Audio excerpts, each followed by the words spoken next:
Hello, I'm Krista Cupp, and you're watching the NRA-ILA Grassroots News Minute for Friday, August 10th.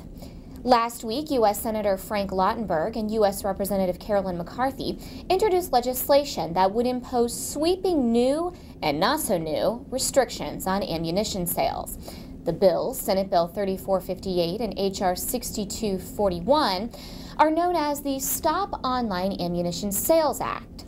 The bill itself has 4 elements: a federal licensing requirement for ammunition sellers, record keeping on all ammunition sales, reporting of all sales of more than 1,000 rounds of ammunition to anyone without a federal firearms license within 5 consecutive business days, and a photo identification requirement for all non-licensees buying ammunition, effectively banning the online or mail order purchase of ammo by regular civilians.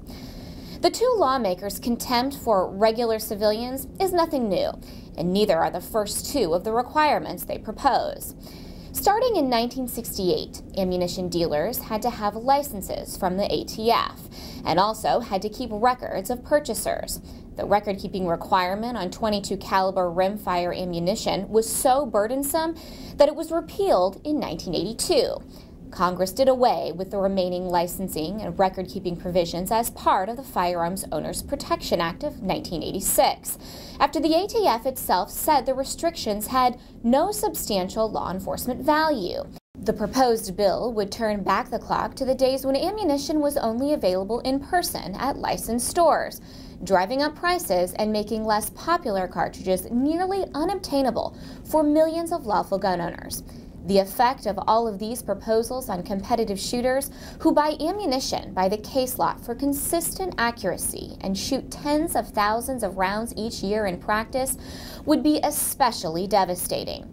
And because the word ammunition is defined in federal law to include components such as bullets and empty cartridge cases, the bill would be disastrous for handloaders, especially those who enjoy shooting rare historic cartridges.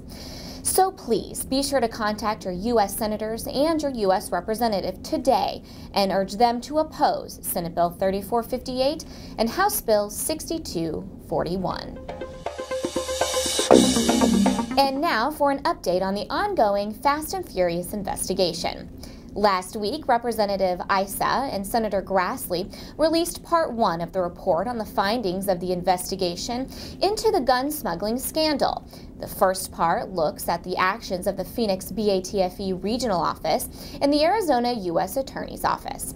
Parts 2 and 3 will be released in the coming months and will look at the roles of the Deputy Attorney General's Office and the Justice Department's Criminal Division.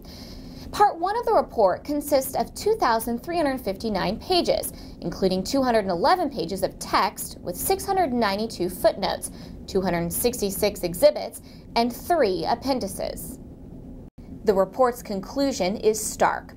From the outset, the case was marred by missteps, poor judgments, and an inherently reckless strategy.